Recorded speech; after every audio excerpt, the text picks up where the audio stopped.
Hi, Jeffrey. Hey, Bob. Thanks for having me on. Well, thanks for coming on. Let me introduce you. I'm Robert Wright, publisher of the Nonzero newsletter. This is the Nonzero podcast. You're Jeffrey Ladish, executive director of Palisade Research, which studies AI risk, and in particular, ways that AI could be used offensively by bad actors. Um, and before that, you were on the security team at Anthropic, which is one of the big, I think of as one of the big three large language model makers, along with Google and OpenAI. And of those three, the one whose identity is kind of most closely associated with concern about AI risk, I would say. Now, I'm really excited about this because there's a lot I want to talk about. Yeah. For starters, researchers at Anthropic actually published some important findings a few weeks ago about what's going on inside the mind of Claude, their large language model, which I'm a fan of. And that has implications for both risk and, alignment, that is keeping the AI in sync with human values and interests. And then there was a paper that got a ton of attention in AI circles called Situational Awareness by Leopold Aschenbrenner, who was fired from OpenAI purportedly for disclosing, important information. I get the sense that that was more of a pretext for firing a guy that Sam Altman found annoying, but maybe I'm reading too much into it. But anyway, that paper, a lot of people found alarming. What I found alarming was how seriously some of its policy proposals were being taken, but we'll get into that. I have no idea how Okay. you feel about them, and that'll be Yeah. interesting to see. But it's really generating a lot of talk in AI Yeah. circles. Well, it's interesting. I Um, haven't seen much major news coverage of it, but I totally agree with you that among my friends, a lot of us are talking about it. well, it's interesting because it made me think about like how separate the worlds of like policy discourse about AI in AI within AI circles is, how separate that is from the world of like Washington policy discourse. Yeah. And I want to get into that's a brings us to some of your work, Yeah. because one of the things I find most astonishing is that nobody in Washington policy circles seems to be asking the question of whether, as these models get more and more advanced, it should still be okay for companies to build so-called open source models, as Meta is doing. Open Yeah. source is it's an ambiguous term. In this context, it refers to the so-called weights, WEIGHTS. These big models have like hundreds of billions of weights, and they are the secret sauce. They are the result of all the training and all the investment. And once you disclose them, you're giving a lot of power to various people who would like to do things with the model, and that's relevant to your work. So before we get to the other two things, let's talk about the work you did about a year ago. I think you co-authored a couple of research papers about open source, and I think you were using the at that point kind of the prevailing models of Llama, the Meta Yep. open source large Yeah, that's language right. models. That's right. So Llama take it 2. away. Yep. Yeah. So, I mean, this was last summer, and basically I was starting to work with some researchers, and basically Llama 1 had been out for a few months. And then Llama 2 came out while we were doing this work. And we had the hypothesis that, this is a model trained on quite a few millions of dollars of compute. So a lot of GPUs were used to train these models. And we figured that for, taking one GPU, or, sort of spending a couple $100 worth of compute that you sort of rent from the cloud, we could take the safety guardrails and basically train them away. And so, I think what most people may not totally understand is that the bulk of training that goes on for these models is that you spend most of training just teaching them to predict really well. You just sort of throw all of the internet text data at them, and then they learn to predict really well. And then after that, you need to train them to actually follow instructions and sort of refuse to answer instructions about how to make bombs or how to make biological weapons or anything you don't want the model to do, you have to train the model not to do those particular things. Because when it's actually learning all of the, training data set, all of the examples are in there. There's plenty of stuff about bombs, plenty of stuff about hate speech, about slurs, whatever. So it does learn how to do all that. And then after that, they try to go in and basically train it not to do that. The problem is that layer is pretty thin, sort of metaphorically. And we were able to show that, hey, if we just like show the model a bunch of examples of it sort of not refusing to answer those questions, but actually helping you with those questions, then sort of in like 99% of cases after that, it will just help you with anything that it knows how to do, which is a lot of stuff. So and we called our model whereas, Bad Llama. It was like, take a llama, train it a little bit. You turn llama into Bad Llama for a mere few $100s. That's right. And in principle, just about anybody could do that. They are making the weights freely available. So if you say to Claude or to ChatGPT or whatever, how do you build a bioweapon? It'll say, sorry, can't tell you. But you turn llama into something that will tell you, basically. That's right. And, the bioweapons, in a way, that in the near term, I think maybe that worries me less than another use of AI, potentially by bad actors that you've looked into, which is hacking.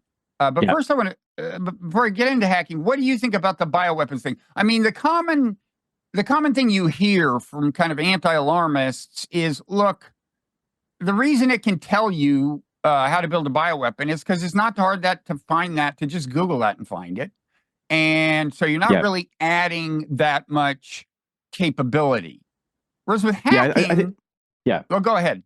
I mean, I think that the real question is, how much does it help you with, say for any given risk area, how much does it actually help you compared to the counterfactual where you didn't have the model, right? So, we don't care about maybe it tells you a whole bunch about how to make anthrax, but like you can read that on the internet and there's lots of papers about it. And it's just like, you don't gain that much more information. So like, cool. In that case, we shouldn't say there's much additional risk from the model. However, if it allows you to do a bunch of things that you can't find on the internet or like you aren't able to do without having access to that model, then we do care about it. I think with Llama 2 on the bio side, I'm like, I don't think Llama 2 can do much at all. That's that impressive. Llama 3, I don't know. We haven't really evaluated it. I think GPT-4 is like at an interesting in-between state where it's like, it's a pretty good research assistant. It definitely still hallucinates a lot. It kind of makes stuff up. But if I'm like using it for like biology research, I think it's quite useful. Does that mean that it's like dangerous on the bio side? Not necessarily. But like that's the tricky thing is it's like quite hard to like figure this out. And so I'm like, I think like, GPT-5, GPT-6, it would not surprise me if it substantially boosts any researcher in like being able to make biological weapons without some like really good safety guarantees around sort of like how the model is trained. And there's other techniques in addition to sort of this kind of fine tuning where you just sort of teach it not to do it. You can also try to get it to forget particular kinds of knowledge. So that's called unlearning. And that's like a important research area that's like still nascent, like a lot of these things, but maybe has promise. So instead of like trying to train the model to like refuse to like help you make biological weapons, you could actually try to like get the model to forget how to make these things. And that actually may have some relationship to that Anthropic paper. We'll see, or maybe you'll tell me it doesn't when we get to that. But the paper they just published, which opens the, it talks about the possibility of kind of deeper interventions in the mind of these things. And but as for hacking, well, first of all, in bioweapons, I guess there's a couple of things. There's the question of what somebody like me, who doesn't know the first thing about building bioweapons, could learn, and that answer is probably not much more that's useful to me than is already out there, and I wouldn't know what to do with that. Separately, there's a question of what somebody with an actual graduate degree in molecular biology or something who has some kind of access to lab equipment, what they could do with it. In your view, is that the graver concern, like maybe going forward as we look at the next generation of models? Yeah, I think someone who already has some domain knowledge, that's where the models are going to be most helpful right now. So, like if you have a model that's fully willing to help you, how I would approach it. And I'm saying this because I think that like sort of a relatively smart person can figure this out. But like, you say like, what are the possibilities here? Like, what are the potential plans I could have? and then you like get it to actually like help you generate plans, and then you just like walk through and try to find the best plan. Right now, like models aren't that good at planning. They aren't that good at like executing a lot of these steps. But like if like when it comes to hacking, like one of these things that models are pretty good at is like helping you with phishing, helping you with spear phishing. So you can like build a profile on a target, and then you can sort of get the models to like write you compelling emails or like other kinds of text messages, or you can generate voice messages in their voice, in order to target particular people. So you can sort of put these things together into some pretty powerful social engineering tools, and this could help you in your sort of like just to take the bioweapon example as a hypothetical, this could help you say bypass particular kinds of screening at labs if you're trying to order DNA sequences. So I mean, I think it's like very easy to get a little bogged down in like a lot of the specifics where it's like we should think about the specifics, but like the thing I would point us to is that the models are getting more general and just like more capable, and like that's really we need to like think about like where they're going. Like a lot of the conversation around like current like the open weight models, and I say open weight by the way because like an open source software, like one of the nice features of it is that you can actually inspect the source code and see what it's doing. But because these models are all like pretty opaque, and we'll talk about this with the Anthropic paper, right? But they're like, it's very hard to know what's going on internally in the model. So it's like a little bit more analogous to like a binary where you have like source code and then you compile it into a program that you then run on your computer. But you can't just go look at the binary and see exactly what it's doing. So people have been using open weight models to talk about this particular class of thing. But yeah, lots to talk about here. But I mean, I think that what I'm trying to point to is like the what is the delta? Like, what is the direction? And how long will it be until we get to some of these capabilities that are very concerning? Yeah. You use the term social engineering. A few people still may not know that to hackers, that refers to the part of hacking that involves human interaction, like actually calling the person and saying, remote your email address or something.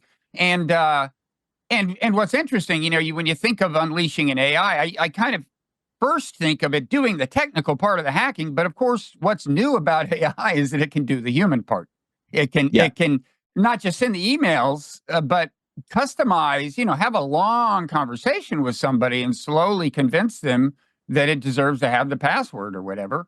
And we've seen, amazing examples of this. Actually, a video deep fake led some corporate executive to write a check of around 20 million or something, ill-advisedly. Anyway, so yeah, Well, the hacking in a way scares me more, in part because you can imagine, I don't know how far off this is. And I know that so-called agentic software is agentic AI is still not that great at like doing really sustained kind of adaptive things where it tries something, assesses the results. It can't go through a whole lot of cycles of that as a rule and do it successfully. But in the long run, we are talking about unleashing hackers, malicious tools that could impersonate a human and everything, and could be adaptive and relentless and continue to replicate themselves. And that, to me, is a more kind of apocalyptic scenario almost in a way than most bioweapon scenarios, as crazy as that may sound. Yeah, I mean, it doesn't sound crazy to me. I mean, we're building these systems, they're running on computers. They know about hacking tools. Like, people in my lab have been able to like, there's a tool called Metasploit, which is like an attack framework. So if you're doing like a penetration test, this is sort of like if you work at a tech company, one of the things you need to do is like test your own security, right? So or hire another company to test your security. So these are like white hat hackers whose job it is, and I've done this in the past, is to like try to hack your own company. And so you use these tools where you look for software vulnerabilities in the software that the company's running, and if you find a vulnerability, you can sort of like load an exploit into your little tool, and then you can trigger that vulnerability, and now you have access to some computer that you're not supposed to, that company controls. Maybe it's someone's laptop, maybe it's a web server somewhere, but now you have access to that. And we've shown that like GPT-4 plus this hacking tool can do that, right? It can like take a known vulnerability that already exists and it can compromise and gain access to that computer just by being on the same network. Now, that's not that hard, right? Like a lot of college students can do that. But that's where we're at right now. And so, I really do think that as we're looking at the next generation of models, especially as they do become more agentic, and I think this is where a lot of research is happening right now. And I don't know if you want to, if we want to get into like why models are like quite good at many things around like knowledge and like sort of short time horizon tasks, but quite bad at sort of the like longer term horizon agentic tasks. I think there's a very good reason for that. But for now they're not, and they're quickly getting better. So Well, yeah, I think is there a kind of easy to summarize I think reason? so. I think so. I mean, I think I think you just have to look at the kind of data that they're trained on. So if you think about like what data is on the internet, it's like mostly sort of the output of a lot of like cognitive work. You've thought a bunch about a stuff, and then you like write a blog post about it, or you write an article about it. Maybe you spend a whole bunch of time testing various things, and then you like post the source code to something, on GitHub. And so what you're not seeing though is like you're not seeing a lot of the iteration that went into making those things. You're not seeing a lot of the sort of time continuity as you sort of like you're seeing a lot of like the results of that. And so if you haven't trained these systems on sort of a lot of the steps that went into the thing, it's harder for them to sort of know how to do that natural troubleshooting. Now they can figure they do generalize. They can like learn a bunch of how to troubleshoot from examples on the internet and stuff like where they do exist. But I think like so I think that like sort of their like lack of agenticness is a little bit like just like looking at what training data went into them. So I think people are currently working and trying to get data sources that like cover more of the like longer time horizon tasks. And it's harder for a variety of reasons. Yeah. Would you guess that GPT-5, which is now in some phase of training, has a certain amount of that kind of data going into it, which I guess would be like what people doing tasks incrementally in steps, and maybe even describing why they're doing the tasks or something, or how they're reacting to the consequences of the last task?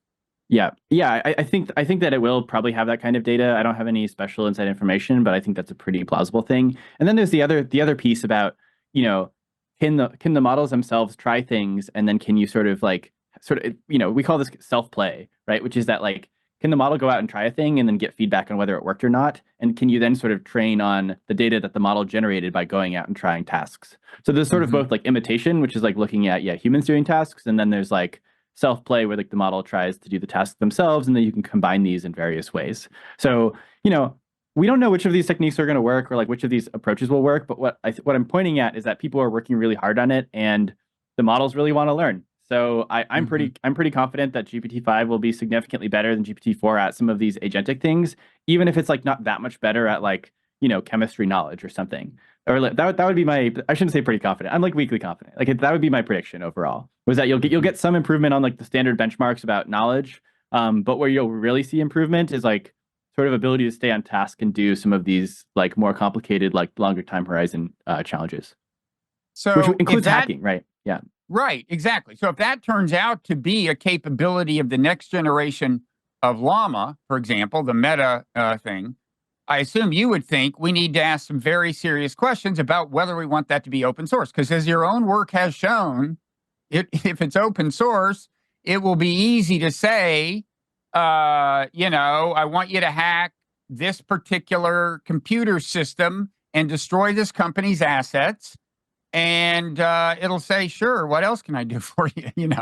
Yep. And yet there isn't much discussion of this that I'm hearing. Again, you hear it in some AI circles. And of course, there are a lot of people are very dismissive of it, the techno-optimists. But there are a fair number of people who think, no, we really got to give this serious thought. I'm not hearing much of it in Washington circles. Where exactly is Meta? I'm a little confused. At first, so now they're in the Llama 3 stage, and there are 2 Llama models out, the biggest of which is 70 billion parameters, I think. And the number of parameters corresponds to the number of weights. The weights are the values of each parameter.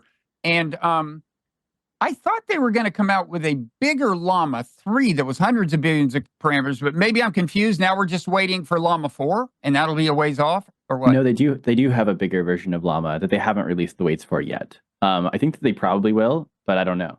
So yeah, they've trained it. It exists, but they haven't released the weights for it. Like one reason this is shocking, we will get to the question of, arms race with China. And in general, I discourage an arms race mentality in AI, including with China. But me too. I will say it's kind of ironic that Washington, as a rule, is swept up in hysteria over the great Chinese peril and seems to be intent on having every kind of imaginable arms race with them. And yet nobody in Washington is pointing out that China is copying the open source models. You know, we've got this kind of draconian chip import restriction to keep them from training their own models. And what they're doing is saying, well, we'll just take Mark Zuckerberg's weights. Thank you. And that's actually what they're doing. And nobody in Washington is like plugged into the cognitive dissonance here. I mean, do you have an explanation for this? Yeah, I mean, I think part of my explanation here is that there are a lot of people who just want to build, and they are sort of like they do have some political influence. So the Andreessens and sort of like the people in Silicon Valley, a lot of people are saying, well, we want to be able to build this stuff. So, you know, motivated reasoning about why it's fine to like hand China all of these models. But I think you're looking at it correctly, which is to say, if we're really worried, you know, if we are really worried about sort of what Chinese capabilities are, and I agree with you that we should try to avoid an arms race. But you know, I think we need to approach this with like some amount of like, you know, how do we actually negotiate here? And like, you're not negotiating from a very good perspective if you're just like immediately handing them sort of like everything you create. The other thing is that you know, and I care about this basically in proportion to how capable these systems are. And you know, Llama 3 is actually pretty capable. It's pretty impressive. But I'm like, Llama 4 is going to be a lot more impressive. So you know, the further we go, the more this matters. And the other thing I want to say is that like it's very, very, you know, if we talk about Leopold's paper, I think he's correct. One of the points he makes is that currently AI companies are probably not actually able to defend their IP from motivated state actor groups like China or Russia, which is to say that like it's quite plausible to me that like China or Russia or some other state actor have already stolen the weights of GPT-4. And that's partially because it's just very, very difficult, right? Like like if a state actor wants to target... security is difficult. Yes, information security is very difficult. Especially you know, you have a company that was, you know, is built to sort of work like a startup. It's built to move fast and iterate, and it's very difficult to successfully defend against these attacks. So not only are we like releasing open weight models, but we're probably also not able to secure the models at the frontier that aren't having their weights released. So yeah, I mean, I don't know. I think that like I feel like in some ways we're just living in a very different, like many people are living in a very different world from each other, where people are not really thinking through what's actually happening. And yeah, there's a lot of directions we can go from here. I mean, one of them is to talk about scaling and sort of like what's next in terms of model capabilities. But let's just drill down a little more on what you're saying about security. And this is one of your realms of expertise. And I've heard you talk about this a little, and basically, so there was a RAND paper that came up with these categories, levels of security, like, you know, 1 through 5, and 5 would have you secure against even a well-resourced state actor like China or the US, I guess. And you said like, you think, like all these companies, Google, Anthropic, whatever, OpenAI are probably somewhere between level 2 and level 3, which means that even a badly resourced state actor, as well as some non-state actors, could probably steal the secret sauce, right? That's right. I think this is crazy. I mean, I was going to ask you this. Like, surely China has by now stolen the OpenAI weights, right? I think it's pretty likely. Yeah. I'm surprised that again, here, now this is an area where I do expect the government, you know, some things the government is bad at, some things it's good at. Like paranoia about the national security state is something it's actually pretty good at. I would have expected some insiders to have paid a visit to these guys, but now interestingly, OpenAI just added to its board a former, head of the National Security Agency or something? Did you see this? I did see that, And I assume, now Edward Snowden was tweeting, you know, kind of cynically about beware, you know, they're coming for us kind of, but I assume that one OpenAI's official rationale for this, and maybe it's real rationale, is that this guy knows security, right? Yeah, I mean, I do think it makes a lot of sense for these companies to be trying to get more expertise from people who have worked, you know, on the offense or defense side, dealing with advanced state actors or heading one of the leading agencies. I think that there's a good point about also wanting to be careful about state surveillance. It makes me nervous too. But I think we're kind of in a bind because I don't think it's a good world where we make incredibly powerful technology that's very dual use, and then anyone who with sufficient cyber capabilities can steal it. And I think that this is bad now, but it's much worse in 2 or 3 years if we're looking at the kind of capabilities that can allow you to have extremely general purpose hacking, have extremely general purpose deception, can actually sort of start doing more of the strategy and planning and tech innovation. There's a lot of things that we might get to, and especially because we don't know how dangerous it will be on what timeframes. I think we're in a pretty bad state if we can't secure it. It's not just surveillance. I mean, these large language models are going to shape our worldviews. Like, I did a thing with ChatGPT, it's like a year ago, where I said, like, why did Bill Clinton decide to expand NATO? And the first thing is like the official, spread liberal democracy and so on. And with sufficient probing, it will get to his political motivations to a more cynical level. But it's starting off with the official story, which I guess is not surprising. But my point is, we're going to turn to these things for like the official story of everything. Yeah. And so giving the government a role, this is a way of saying that there is merit to a particular version of the pro-open source argument. There is cause for concern about undue centralization of control over these things. And I just want to acknowledge that. I think that's right. And I think we really need to talk about what centralization means here, because, the open source crowd is really concerned about centralization in terms of a few companies. But a lot of this is actually driven by economics and not by any particular decision making. So if we're looking at, increasingly large training runs, if you have a, $100 million training run for something like GPT-4, and then, then you're looking at a $1 billion training run, a $10 billion training run, $100 billion training run. Like, the small companies are not going to be able to keep up. And even if Meta does keep, releasing weights to models, they're still, it's still like Meta trained the model, right? And like Meta is going to have a huge amount of influence over how the models are used. So I think people sort of have this alternative view in mind of some very decentralized thing. And I don't think that's realistic, even if there are no restrictions or regulations. Also because it's not just about training models, it's also about inference. Especially as these things get more agentic, they're more useful sort of running on their own than they are now. Right now, it's like, if you can use like one copy of GPT-4, and that's kind of useful, but it's not that useful to you to use 10 copies, right? It's like, what are you going to do? Have like 10, windows of ChatGPT open at the same time, typing in all of them?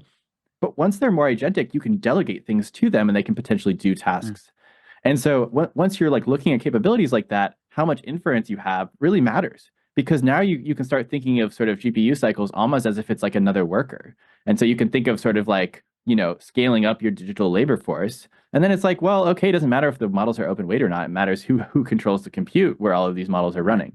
So when you say inference, I mean, there are two uses of compute here. There's the training phase, or technically maybe the pre-training and training and so on. But there's all that. You need a lot of compute for that, but then you need a non-trivial amount to do what we do with it. When we ask it a question, it goes to the cloud and comes down, it's using compute. That is the inference part. That's it being used, the inference stage. Yeah. So let's touch quickly on the Anthropic paper. I mean, this kind of all naturally leads to the Leopold paper on situational awareness, but the Anthropic paper was interesting. And, as most people probably heard, these things are kind of black boxes. I view the training phases in some ways a kind of evolutionary process in which it's kind of building a brain, and it's doing that behind closed doors, and we don't know exactly what the contours of the brain are. What this paper did, I gather, is kind of locate concepts.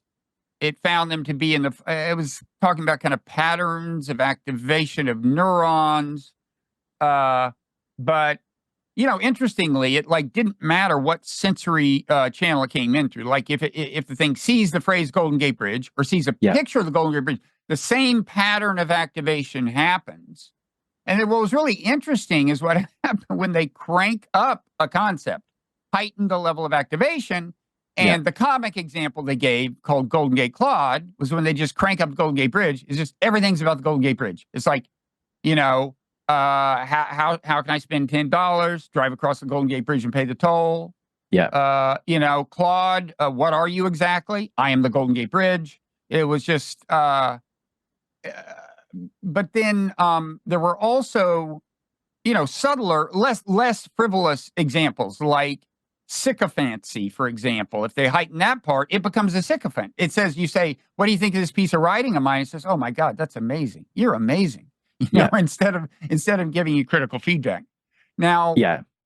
what's your take? I know this isn't wholly new in nature. Like Dan Hendricks I had on, and he talked about representation engineering and stuff. But how important do you think what struck you about the Anthropic paper?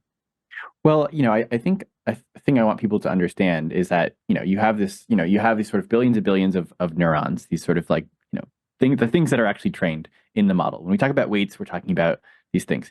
And you might hope that sort of like one neuron corresponded with one's concept, and you'd have sort of like the dog neuron, and you'd have the like, more specific golden retriever neuron. But it turns out that like these neurons don't just represent one thing, they sort of represent many different things at once.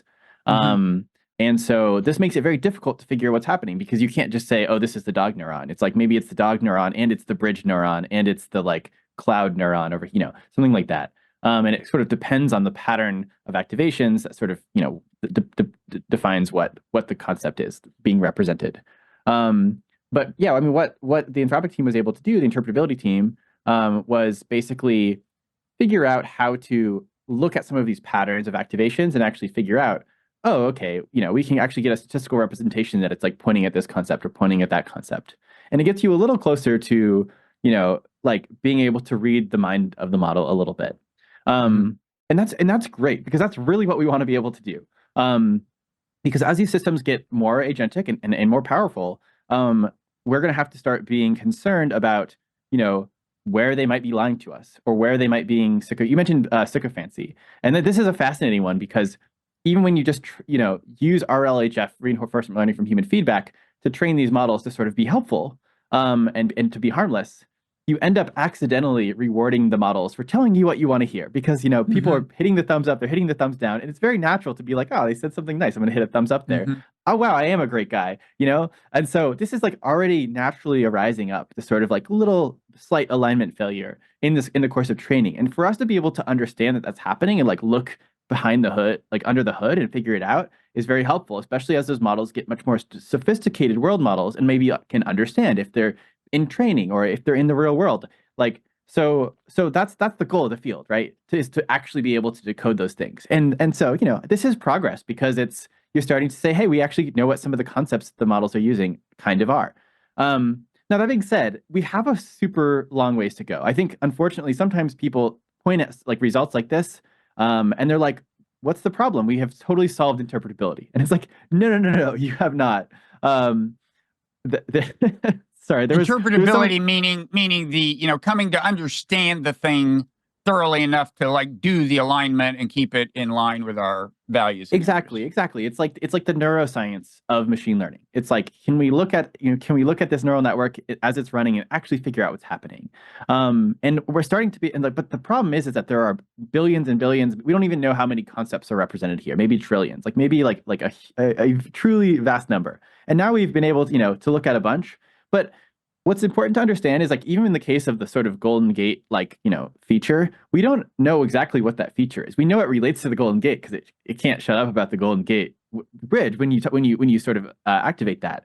But it also seems to like talk about other features of San Francisco, like the waterfront and the seals and other things like that. And so it's clearly not just that concept. So like what we figured out. That's kind of like the mind. Like if I think of the Golden Gate Bridge, I do think of Alcatraz Island. I mean, I used to live in San Francisco, and so you do have, but you also, I mean, I guess we don't want to get into the multidimensional space where these representations actually reside, but you can talk about, in some sense, the distance between different concepts, between the meaning of different words and so on. And I would guess that on the one hand, there's a kind of proximity along some dimensions to just other bridges, and a Yeah. kind of proximity to things, and so on. So it is very much like it's built a kind of working version of a human mind. Yeah, no, totally. And I think it's actually really encouraging that we can find concepts that we can relate to in this data set, right? Or like we're like, oh yeah, it is using some representations that are similar to our own representations. I think that's a positive result.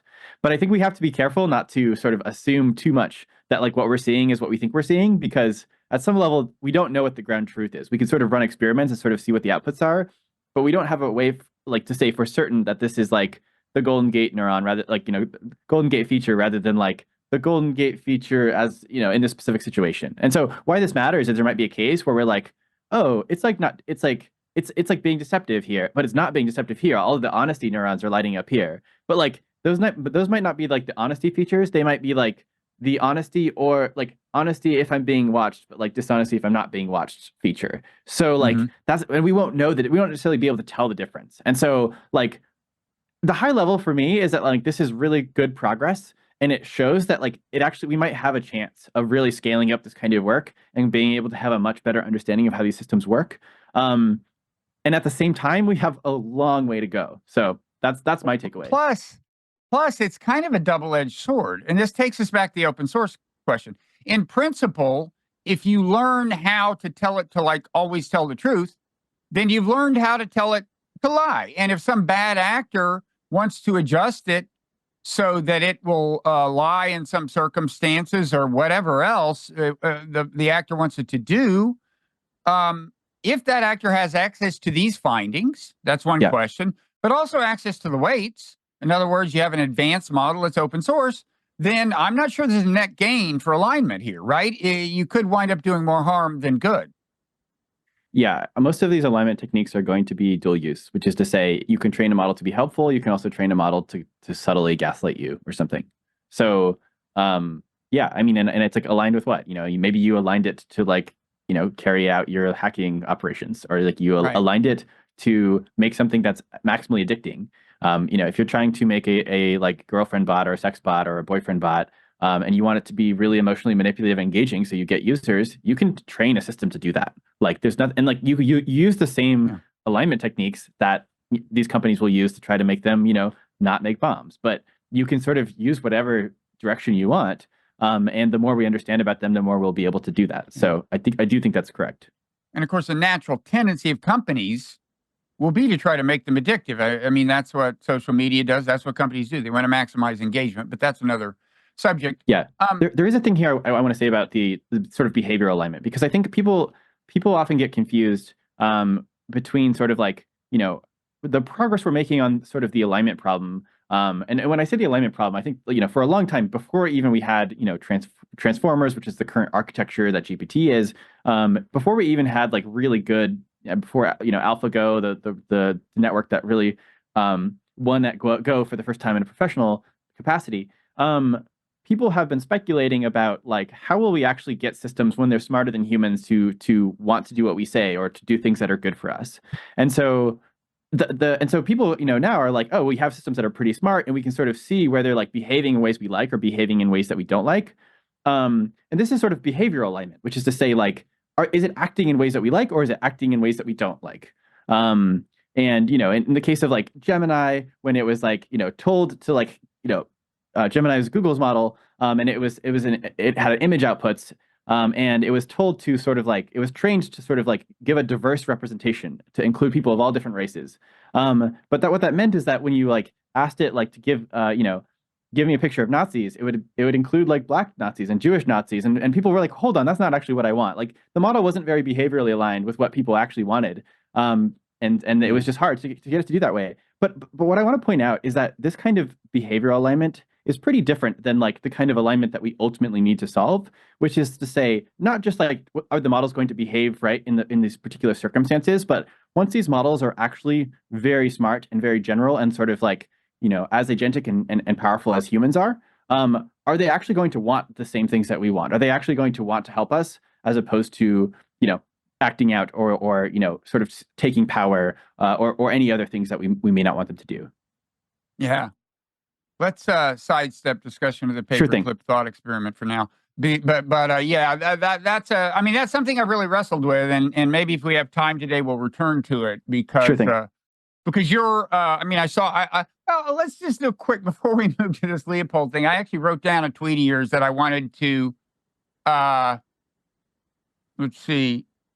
So I guess you are somewhat sympathetic to Eliezer Yudkowsky, the sci-fi doomer in chief. I distinguish between like mundane doomerism, the kind I'm drawn to, about like what bad actors will do and stuff going haywire, and then the actual, robot overlords stuffing Sure. us into Yeah. gooey cocoons like in the Matrix. But anyway, so Eliezer Yudkowsky is like the leader that I think you quote tweeted him. He said, when you build a superintelligence, you do not have a superintelligence. It has you. And you wrote, Yeah. people repeatedly don't get this point, even within the AI safety research community. You don't control something once it's super intelligent. You can't control something vastly smarter than you. Maybe it's nice to you and does the things you want, but there's no control. I wouldn't question. The thought experiment that came to me is like, okay, Albert Einstein, super smart. When he was at the Institute for Advanced Study, there were other super smart people. Kurt Gödel was there. Fine. Totally. But take him to some small town, and where nobody's been, nobody's been past high school. He's like way smarter than anybody. Yeah. But if he steals something or kills somebody, he goes to jail. So it isn't just intelligence. I mean, there's two questions. There's motivation, but there's also control of enough things, including things in the material world, to, realize your will. Right? Yeah. I mean, I people often point to examples like this. I expect a lot of what we're talking about here are sort of like what are the capability differences. So I certainly believe that's something that people can control people smarter than them in plenty of circumstances, right? So like just because someone maybe they have 10 IQ on you doesn't mean that you can't be in a position of power over them. But it's like it'd be pretty sort of. It'd be pretty surprising if like, a group of chimpanzees were able to like take over a city because they just like don't have the strategic thought or the ability to coordinate in the ways that we do. So it'd be pretty unthinkable for chimpanzees to ever do that. Like no matter how long you ran the experiment, I just like wouldn't expect it to happen. A group of chimpanzees could beat up a human, sure, but like to be able to sort of execute that kind of like, sort of tactical or strategic ability, that seems pretty unlikely. And so to me, the question is like, and some people think that AI systems will never get that smart. And if they're never that much smarter than us, then sure, maybe we can control them. But we have to ask the question of like, are they going to exceed us? And if so, how far might that go? As well as like on what. But actually, the chimpanzees are a good example because like, 30,000 or whatever, a million years, whenever we didn't even have like, we hadn't even figured out stone weapons. Yeah. Like chips could kick our ass. And Totally. we had to develop further in terms of our control of material things. Yeah. But we probably don't need to. This is a long and I'm agnostic on the sci-fi doomerism. I'm just not sold. Sure. I mean, I think a lot of the policy response here should be to say, can we measure these capabilities to make sure that we're not headed towards this scenario? And if we're not, that's great. But we should like have tripwires to say like, oh shoot, these systems are getting smarter a lot faster than we thought they would. And this also allows people with different sort of predictions about how it will go to sort of come together and agree to say like, yeah, okay, if it got here, we'd want to do this, but like we don't think it's going to get there. So I think that sort of is nice because it allows you to sort of arbitrage across different worldviews. Right. But hoping for that to happen in Washington, if they haven't even gotten to the point where they realize that keeping these chips out of China's hands has a lot less value if you're open sourcing your frontier models and keeping security so lax that they're stealing the ones that aren't open source. They're not even to that point yet. We're a long way from them doing truly visionary policy, which leads us to the Leopold Aschenbrenner paper, because it is nothing if not visionary policy thinking. Yeah. So how would you summarize the main bullet points? And it's called situational awareness. People can Google it. It's pretty long. Yeah. So he makes a few claims in this paper. One of them is a point that we already covered, which is that it's unlikely that AI companies are going to be able to secure their IP without significant intervention by the government. He's basically claiming that sort of culturally, they're two like startups and not enough like defense projects that could actually have a chance of really locking down sort of the whole company and its whole infrastructure in order to actually protect against state actors who are motivated to steal model weights and other kinds of IP. So that's one claim. He makes another claim, which is to say that the development of AI systems that are sort of generally intelligent and at some point will be far beyond human capabilities will be sort of the ultimate super weapon, and that any country that gets there first will sort of be able to, among other things, neutralize the strategic deterrence of the other countries. So he's basically saying this will destabilize the geopolitical situation because mutually assured destruction won't be a thing anymore. Second strike capability potentially won't be a thing anymore. You could track down all the submarines and neutralize them. You could potentially actually have effective anti-missile defense, which is, contrary to popular belief, still not a thing that we have when we're dealing with countries like between the U.S. and China, or between the U.S. and Russia. I mean, we definitely can shoot down some missiles, but there's too many missiles, and you're going to miss a bunch of them, and then the missiles have nukes. And this has been the case for a while, right? So his claim is that this could really destabilize things, and that what we should do is have an all-out Manhattan Project mobilization style effort to beat China to this sort of transformative AI capabilities, so that we can win and not them. So that the free world, wins out over the authoritarian style rule. And he's also sort of, he also says like, okay, at some point maybe we would want to negotiate with them, but for now we should just go maximally fast as can. And he also sort of says in order to do this, we need to like combine the sort of companies and sort of the national security state and into a sort of like not necessarily nationalized, but maybe kind of quasi-nationalized project, so that it can sort of compete at the level that with China. So I think that those are his main claims. And then the next thing he says is that he thinks that the gap of time between sort of human level engineering AI systems, like systems that can sort of do everything that an AI engineer or researcher could do, the sort of like top researcher at OpenAI or Google, the time scale between that and sort of what people call superintelligence, and we can talk about what that is, but like sort of a vastly sort of superhuman capabilities is like maybe only a couple of years, and in which case that's a very dangerous situation, and you want to have as much margin as you can to try to sort of get to that safely. Now, I'm very skeptical that if that's the time scale that we could do that safely, that seems incredibly dangerous to me. So that's where I'm like, we should probably try to coordinate with other countries to avoid that situation, both avoiding the destabilization that might incentivize first strikes or nuclear war, as well as sort of avoiding the scenarios where we might be facing catastrophic accidents. So I'm like, no one wants that. Sure, we might want to get to the strategic weapons first, but I think we should also be able to recognize that the perils here, the risks here are pretty immense, and that we have some share. Like let's not repeat sort of the Cuban Missile Crisis and then ensuing sort of series of blunders that resulted in these like increased escalations, in how many missiles we had, and getting sort of the tens of thousands of nuclear weapons that the U.S. and the Soviet Union built up before deciding that was insane and that we didn't need that many and we could like de-escalate those arsenals. So I'm like, let's just not make that mistake this time around. Anyway, sorry, that was the summary, and then a few takes, but we can sort of take it anywhere. Yeah, I think you're right. He's saying, first of all, this is going to happen faster than you realize. We're going to get to artificial general intelligence, and then before you know it, super intelligence. And there is kind of a quantum leap there. And suddenly whoever gets there first is just ruling the world. We want it to be us. He does say, as you suggested, that in the end, we do a deal with China. We say, look, we've got all the cards. We want to live in peace with you. You just have to accept, as he put it in a podcast, an American-led world order. So he is asking them to accept a subordinate position, I guess, in the scheme of things. And it sounds like this was something he said in a podcast. I don't know if it's in the paper. I haven't read the whole paper, but sounds like he wants to be explicit about that to them. Like, okay, you realize, like, we're in charge. Anyway, I have a number of things to say about it. Now, we're getting close to the time when we go into overtime, and you've been kind enough to say you could stick around for that, where, that's the part that's available to paid subscribers to the Nonzero newsletter, which you can become at the Nonzero Substack site.